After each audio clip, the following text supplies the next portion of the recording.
Yata motherfuckers, Reaper here. Welcome to Higurashi When They Cry. This is a horror slash mystery visual novel series. This is only chapter 1, Onikakushi, which I found out that each chapter is actually a separate game. Weird way to do it, but I've never played it. The only reason I'm playing it without knowing anything about it is because it has an anime. It has an anime. That means it has to be good. Well, most likely should be good.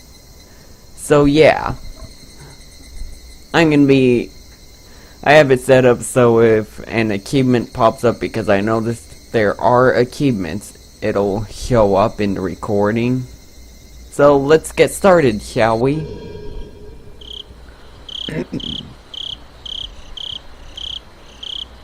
Welcome to the world of Higurashi When They Cry. The Onikakushi arc will be the opening inviting you into this world. Don't play tough. Please just enjoy life in Hinamizawa to the fullest. The difficulty is extremely high, but I hope you will enjoy the reward. Wait a minute. Does that mean there's gonna be a lot of wrong ends and I'm gonna fuck up a lot? Oh, goody! I always want to get those wrong ends. Yoo-hoo! Woohoo! Waha! Huh? Who's that? Please do not lament. I will forgive you even if the world will not forgive you. Please do not. So please tell me, what will it take for you to forgive me? Okay.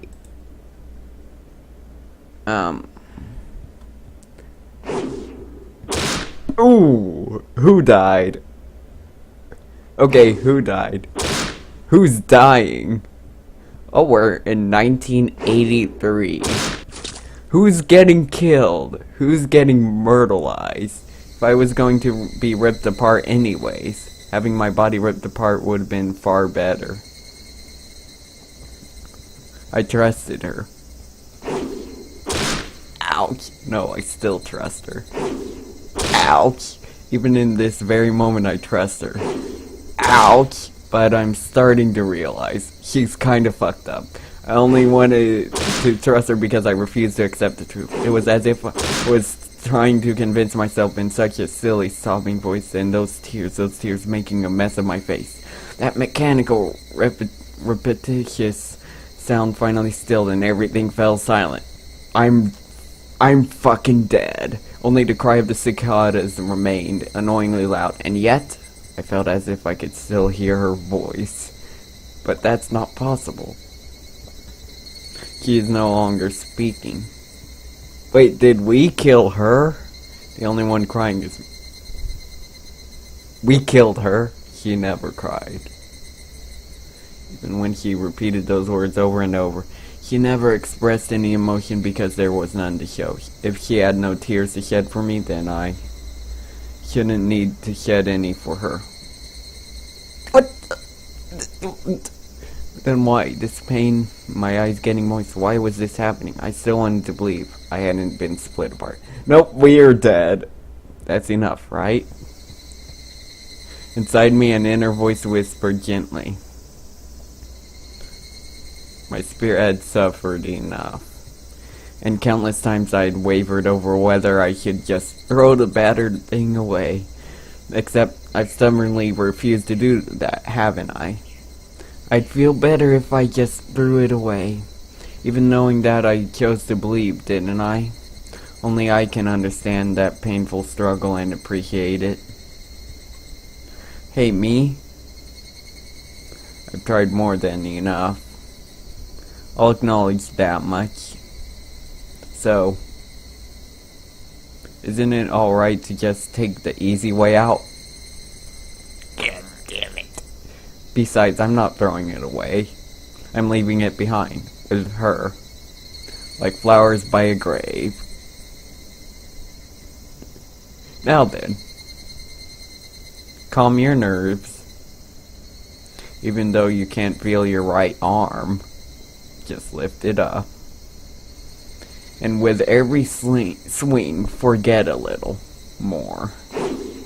Oh! That kindness made me happy. Ow! That adorable smile brought me joy. Ow! I like petting your head. Huh? Ow! I loved how demure you were. Because this will be the last time. Because when I swing this down, I'll forget. I'll fucking die. This is my first and last bouquet for you. God damn it. Perhaps I really did love you. Ugh. And this is where I die. At this point, I'm questioning the sanity of the main character. Achievement unlocked. Farewell. Just for sitting through that. Wow. Okay. There's the menu. Save and load. Game don't crash. Oh, thank God.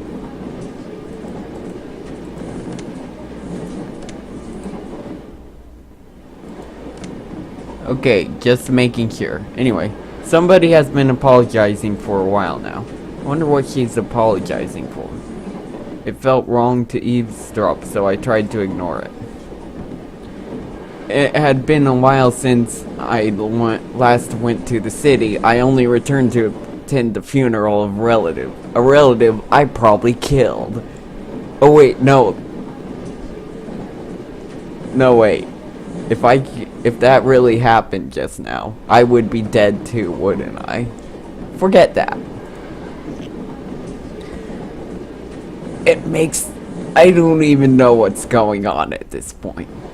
Even though I lived there until last month, I found the bustle of the city to be overwhelming. Those skyscrapers and the multi-lane roads, the melodious cacophony of the crosswalk, even the campaign speeches blaring in front of the station felt nostalgic. The place where I live now isn't nearly as lively. I mean, there are dead people there. Just kidding. There's only the chirping of locusts and the babbling of brooks. Which, that little message they give you before you start the game, it totally leads you to believe, oh, it's gonna be happy and go lucky at first, and then they treat you to that scene, and now you're dreading the moment we reach that point. Why? Why, game? Why? There's only the chirping of locusts and the babbling of brooks. Any cicadas? Yep. And the cry of the Higurashi, the evening cicadas. Rather than making me feel lonely, that quietness had begun to instill a sense of serenity. There's nothing where I'm living now. I don't just mean there aren't any burger joints, there aren't even vending machines, no music stores, no restaurants. If you say no internet, and no arcades, okay, that's not so bad, as long as you have internet. Even an ice cream bar, oh wait, damn, I forgot, this is 1983. No, internet won't be invented for another 10 years. Damn it, no internet. Dude, your life sucks. Even an ice cream parlor would be unlikely. Mainly because you wouldn't have ready access to anime. The nearest town has some stuff like that, but it's an hour away by bike.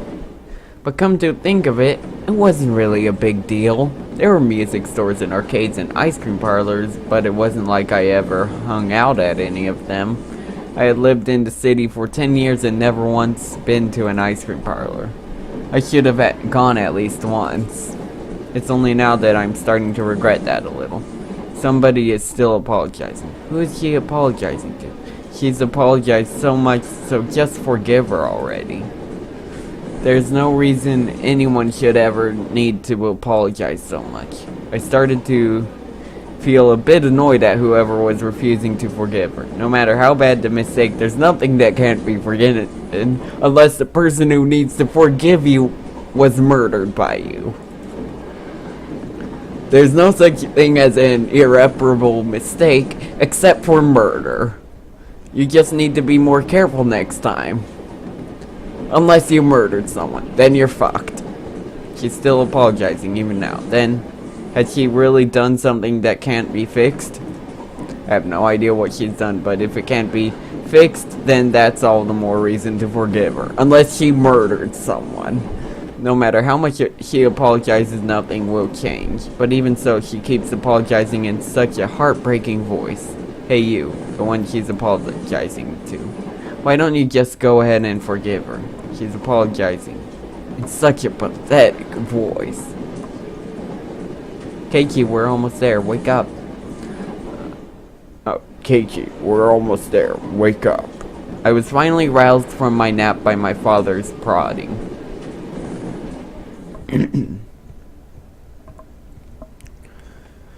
Let's see what happens if I noticed something in here. What happens if I do original? Nothing changes. It seemed the train had reached its final stop. We'd spent hours riding everything from the bullet train to the local routes. It was hard to believe that the landscape. Damn, I'm fucking up over and over and over and over and over. It's hard to believe that the landscape beyond the window and the city I was in half a day ago were in the same country. No, that they were even from the same era. From there, we'd take a car deeper into the mountains. Oh, we're going way out into the boonies now.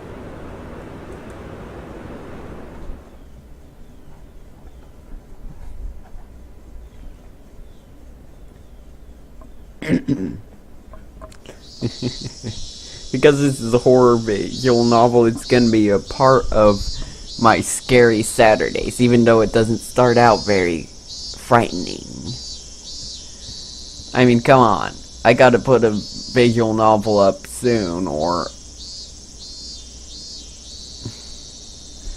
I don't know.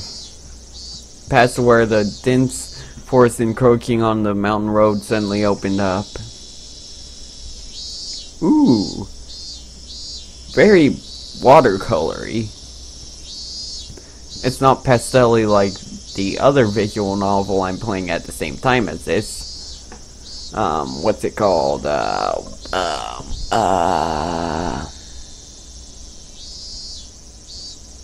Katawa Shoujo. Yeah, that's it.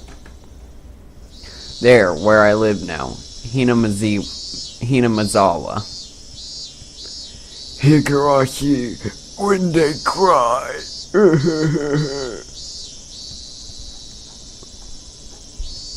Alright, Higurashi isn't a person.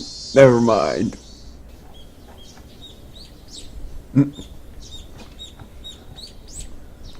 Even though we were approaching summer, the morning air still had a frigid bite. I mean, seriously. Devil May Cry 3 Cerberus, stop biting us.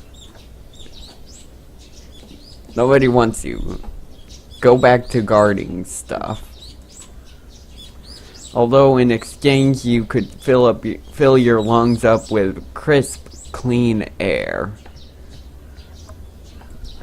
Not even gonna make a stupid joke there. Flipping open the window, I was greeted with a verdant expanse. Just felt like saying it in that way. Nothing but trees. The neighboring house was far away on the other side, so I was probably the only one enjoying that view and that air. I filled my lungs with another deep breath. No? That's not how it sounded? Okay, so what? is not breathing like an old man. Who gives a shit? I don't. Since I started living in Hinamazawa, I learned that even air has had its own taste. I quickly finished getting ready for school and headed downstairs for breakfast. My mother was the only one there. My father was nowhere to be seen. He was probably up working until the early morning. Dad had a rather unconventional job as a painter. An artist, eh? It's such a laid-back profession. Get up when you want, sleep when you want, and work when you want.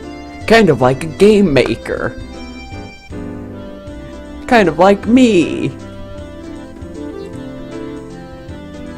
I was so jealous of that easygoing lifestyle. I even wrote for school that I wanted to be a painter when I grew up. Dad was ecstatic about that.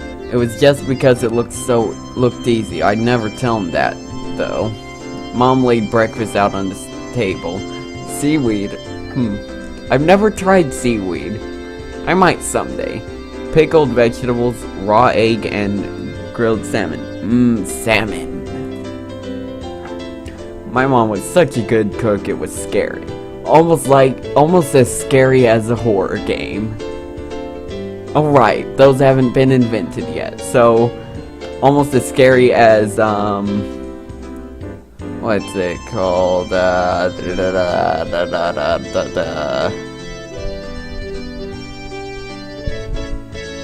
Lovecraft, as a Lovecraftian novel.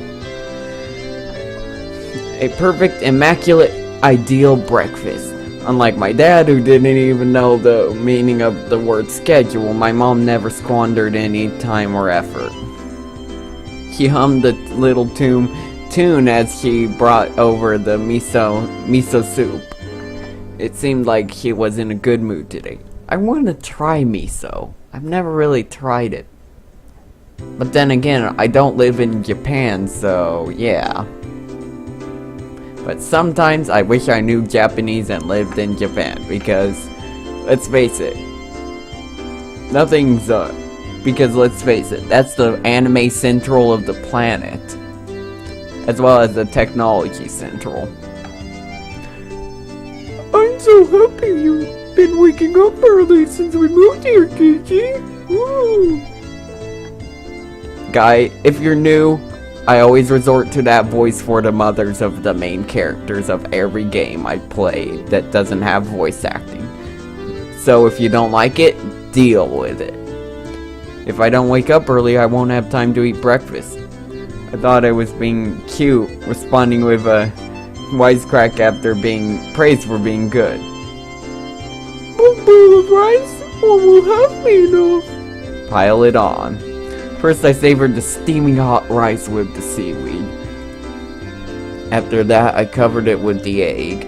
Between bites of rice I enjoyed the crunch of the pickles. Not bad at all. Excellent as usual. Watching me clean my plate, Mom gave me a warm smile. I'm so happy you haven't skipped breakfast ever since we moved here, Casey. I was not a morning person when we lived in the city. I mean, seriously. I was sleepwalking like a fucking zombie. I slept right until the last minute before school and rarely ate breakfast. Sometimes I slept until I was late and then somehow made it on time. Like that one comic. Boycotting the breakfast Mom made me each morning, that was probably the only way I could protest being forced to attend cram school. I guess that was what you'd call my rebellious phase. I wouldn't so much as look at the breakfast she woke up early every day to make. If I could go back in time, I'd slap myself and cause a major paradox. But I wouldn't give a damn. Mindful of the time, Mom rushed me along with a wide grin. Isn't it about time to meet with Rena-chan? Hurry. Rena?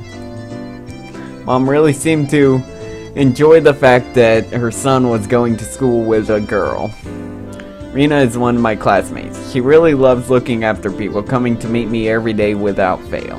The way I looked at it, A guy my age walking to school with a girl was just lame. Meh. I wouldn't I wouldn't have any opinion on it. Because let's face it, as I've stated many times before, I just don't give a damn. But well, keeping a classmate waiting for me every day wouldn't be very considerate. Seriously though, how long does Rena wait there for me every morning? Taking one last gulp of miso soup, I raced for the door. Please thank Rena-chan for the pickles. Rena, not Rena. That. Come to think of it, those pickles weren't store-bought, were they? If I'd known that, I would have savored them a bit more. Morning.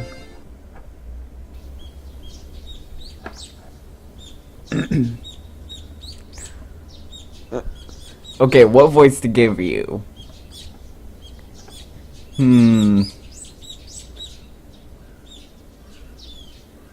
Judging by your appearance, I'm going to give you the Ren voice. Rena. Yeah, the Ren voice. That'll work. Kenchi-kun! Good morning! Her cheerful greeting was as fresh as the morning itself. You're always so early. You should try sleeping in sometime. If I sleep in, I'll keep you waiting. She's so conscientious and such a good person. Is this where this comes in? Yeah. What in the world? Hang on. Well, that's different. I'm sorry, I like the updated better. It's more anime style.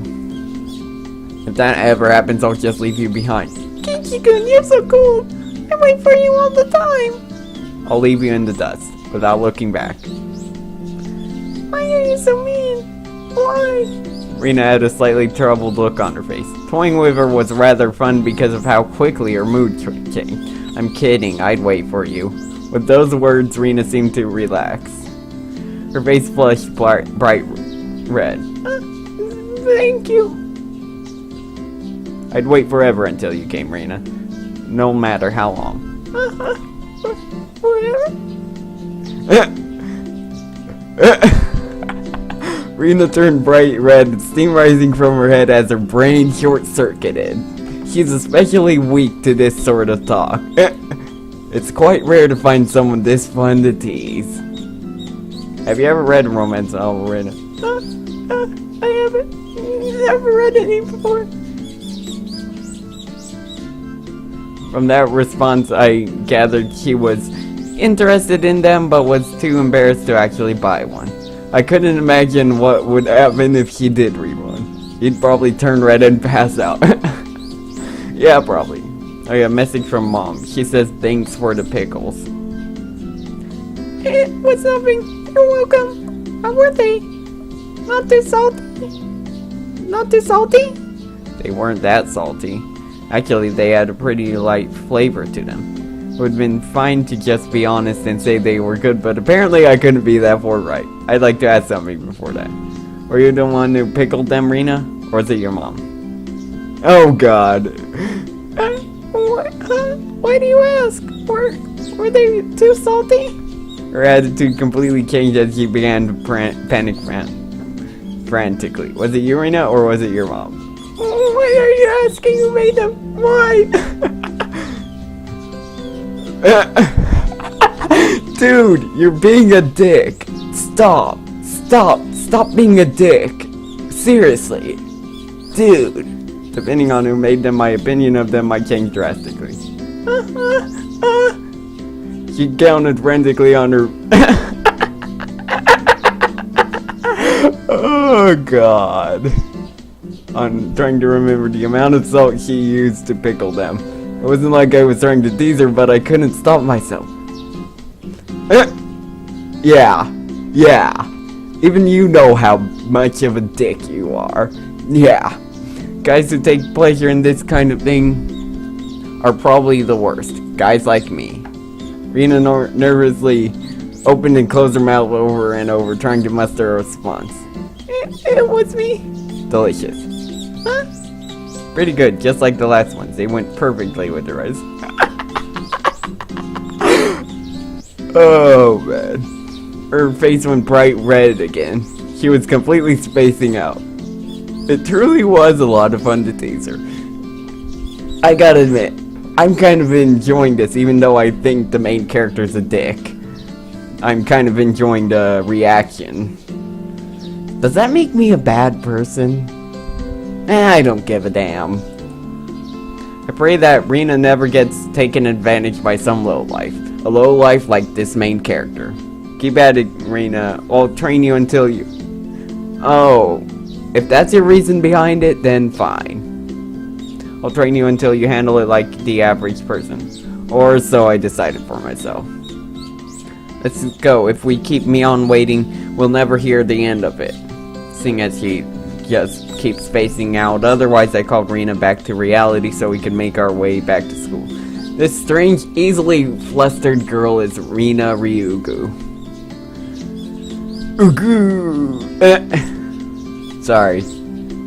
I've only known her for about a month, but I've come to realize it's not just her name that's strange.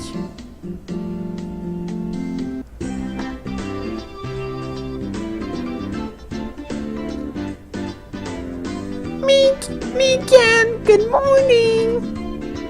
Ah. No. Me-chan, good morning. Coming up to the next rendezvous point, we saw another person waiting for us. Noticing us. She waved. Well, hello. Oh, finally.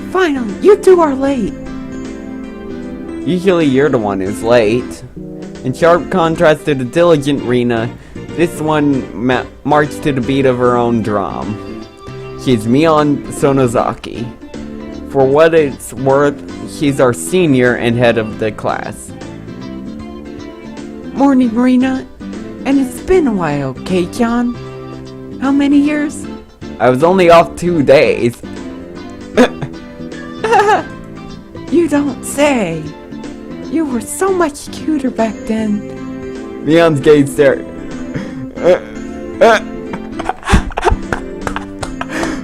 Okay, you're my new favorite. You're my new favorite character. You're definitely getting the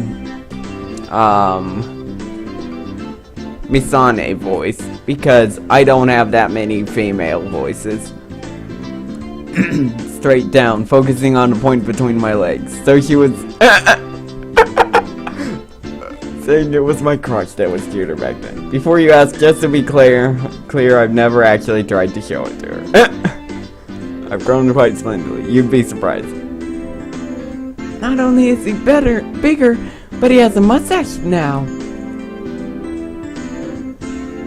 Being so engorged with energy every morning is quite a problem, though. Who's speaking?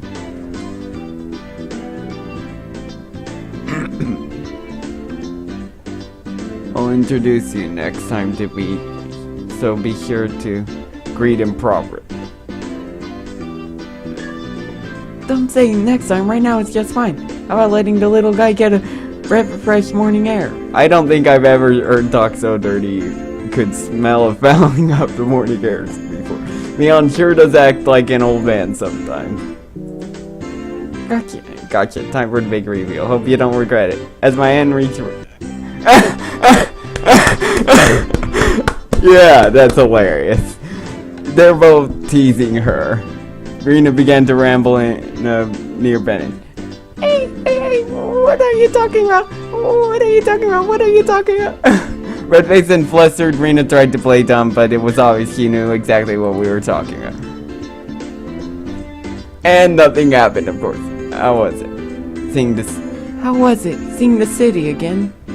Mion switched gears, dropping the dirty talk and changing the topic to something more befitting the pleasant morning. And actually, this is where I'll end the part. So anyway, you guys owe me your souls. I'll see you in the next part. Until then, keep crying for those cicadas, and Reaper out.